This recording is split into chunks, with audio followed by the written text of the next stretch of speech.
cari tahu yuk. Assalamualaikum teman-teman, saya Ratu Eni Mardian, mahasiswi S1 Farmasi yang ingin berbagi insight menarik mengenai seputaran manajemen farmasi rumah sakit. Nah, di sini saya akan membahas mengenai pengendalian persediaan obat di rumah sakit. Apa sih itu pengendalian persediaan? Pengendalian persediaan adalah suatu kegiatan untuk memastikan tercapainya sasaran yang diinginkan sesuai dengan strategi dan program yang telah ditetapkan, sehingga tidak terjadi kelebihan dan kekurangan atau kekosongan sediaan farmasi di rumah sakit. Nah, pengendalian persediaan sendiri ini diartikan sebagai upaya untuk mempertahankan tingkat persediaan pada suatu tingkat tertentu yang dilakukan dengan mengendalikan arus barang yang masuk. Nah, di sini saya akan membahas satu persatu mengenai pengendalian dan penyediaan, di mana pengendalian dilakukan untuk mempertahankan jenis dan jumlah sediaan sesuai dengan kebutuhan pelayanan melalui pengaturan sistem pesanan atau pengadaan, penyimpanan, dan pengeluaran. Nah, hal ini digunakan untuk menghindari terjadinya kelebihan, kekurangan, kekosongan, kerusakan, kadaluarsa, kehilangan, serta pengembalian pesanan. Adapun tujuan dari pengendalian persediaan obat yaitu yang pertama, menjamin ketersediaan obat di sarana pelayanan kesehatan, di mana pengendalian persediaan ini bertujuan untuk memastikan bahwa semua obat yang dibutuhkan tersedia dalam jumlah yang cukup dan difasilitasi pelayanan kesehatan, baik untuk kebutuhan rutin maupun darurat, di mana hal ini penting agar pasien dapat menerima pengobatan sesuai dengan resep dokter tanpa mengalami keterlambatan. Yang kedua, memelihara mutu obat, di mana persediaan obat harus dikelola dengan memperhatikan kondisi penyimpanan sesuai dengan standar, seperti suhu, kelembapan, pencahayaan. Dengan pengendalian yang baik, kualitas obat dapat dipertahankan sehingga lebih efektif dan keamanannya lebih terjamin hingga masa kadaluarsa. Yang ketiga, menghindari penggunaan obat yang tidak bertanggung jawab, di mana pengendalian persediaan membantu mencegah penyalahgunaan atau penggunaan obat yang tidak sesuai dengan indikasi, di mana proses administrasi yang baik seperti pencatatan, pengawasan, memastikan penggunaan obat sesuai dengan prosedur dan kebijakan yang berlaku. Yang keempat, menjaga kelangsungan persediaan, di mana pengelolaan yang terencana memastikan bahwa stok obat tidak terhabiskan atau stok out atau mengalami kelebihan stok atau overstock, di mana hal ini penting untuk menghindari kerugian finansial akibat kadaluarsa obat atau biaya penyimpanan yang tinggi. Nah, yang kelima, memperpendek waktu tunggu. Dengan persediaan yang terorganisir, pasien tidak perlu menunggu lama untuk mendapatkan obat. Hal ini meningkatkan kepuasan pasien dan mempercepat proses pelayanan.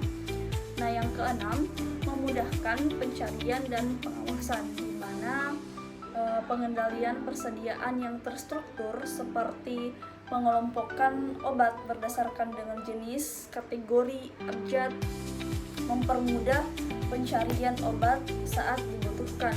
Nah, selain itu, pengawasan terhadap stok kondisi obat dan masa kadaluarsa menjadi lebih efektif dan efisien. Nah, dengan memenuhi tujuan-tujuan ini, sarana pelayanan kesehatan dapat memberikan pelayanan optimal kepada pasien, meminimalkan risiko kerugian, serta memastikan keberlanjutan operasional. Baik, selanjutnya kita akan membahas mengenai persediaan, di mana persediaan adalah konsep yang digunakan untuk mengelola stok barang termasuk obat agar efisien dan terkontrol, di mana persediaan dibagi menjadi dua. Yang pertama, persediaan maksimum, di mana tujuannya untuk memastikan stok tidak melebihi batas tertentu sehingga tidak ada kelebihan yang dapat menimbulkan risiko seperti obat kadaluarsa atau penyimpanan berlebih, di mana manfaatnya dapat menghindari biaya penyimpanan yang terlalu besar. Yang kedua, menjaga agar stok tetap bergerak atau terpakai secara efektif, di mana proses pengendaliannya itu pesanan dilakukan dengan memperhitungkan kebutuhan hingga stok mencapai jumlah maksimum yang telah ditetapkan. Yang kedua, persediaan minimum. Tujuannya itu untuk menjaga agar stok tidak habis atau stock out, tetapi tetap dalam jumlah yang paling sedikit, di mana manfaatnya yaitu mencegah kekosongan stok saat dibutuhkan, meminimalkan biaya penyimpanan dan menghindari stok yang terlalu banyak, di mana proses pengendaliannya yaitu ketika jumlah stok mencapai batas minimum, pemesanan segera dilakukan. Nah, yang kedua, jumlah yang dipesan sesuai dengan cepat lambatnya atau obat terjual dan kebutuhan stok yang akan datang.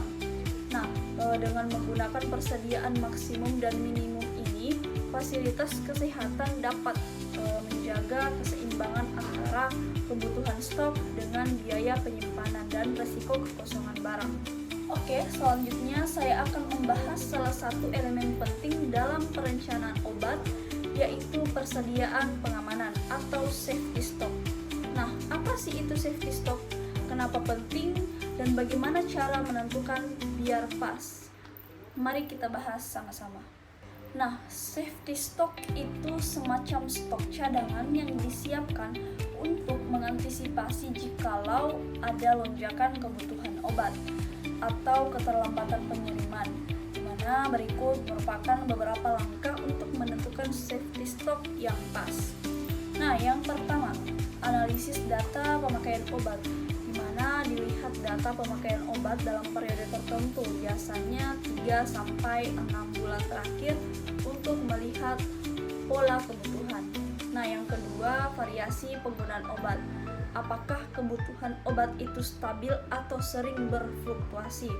Nah, yang ketiga, perhitungan playtime, pengadaan light, di mana light itu merupakan waktu pesanan obat dibuat hingga obat diterima. Nah, yang ketiga yaitu perhitungan lead time, pengadaan light atau waktu pesanan obat dibuat hingga obat diterima di gudang.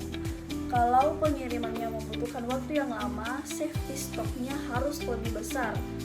Yang keempat, identifikasi obat kritis, di mana obat-obat esensial yang sering digunakan untuk kondisi darurat seperti antibiotik ataupun obat-obat emergensi harus punya prioritas dalam safety stock. Nah, yang kelima yaitu sesuai anggaran. Mengapa anggaran ini penting dalam penentuan safety stock? Karena ketersediaan dana secara langsung mempengaruhi antara lain salah satunya yaitu jumlah obat yang dipesan, kemampuan rumah sakit dalam menanggulangi resiko stok kosong, juga efisiensi pengelolaan sumber daya termasuk penyimpanan, di mana dalam membangun persediaan anggaran diperlukan beberapa faktor. Yang pertama yaitu biaya dan risiko, di mana semakin banyak obat yang disimpan maka semakin besar resiko kehilangan atau kadaluarsa karena lambat terpakai. Selanjutnya, menyimpan obat sama seperti menyimpan uang yang tidak produktif sehingga membuang sumber daya. Yang kedua, biaya pemesanan, di mana biaya mencakup administrasi, pemantauan stok, pesanan gaji karyawan dan formulir, dan pengiriman pesanan juga memerlukan tenaga atau biaya tambahan. Nah, yang ketiga, biaya distribusi, meliputi biaya untuk menyiapkan, mengemas, dan mengirim barang termasuk formulir dan petugas pelaksana.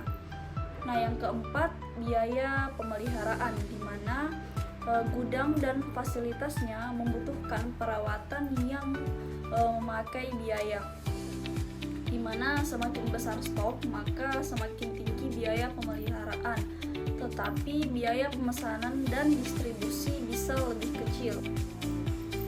Nah, yang terakhir yaitu menggunakan rumus atau analisa safety stock, yaitu penyusunan prioritas dan analisis dengan cara Venn dan Pareto, di mana penyusunan prioritas dan analisis dengan cara Venn dan Pareto adalah metode yang digunakan untuk membantu mengelompokkan dan memprioritaskan item, terutama dalam pengelompokan sumber daya seperti obat, bahan atau kegiatan dalam suatu sistem atau organisasi.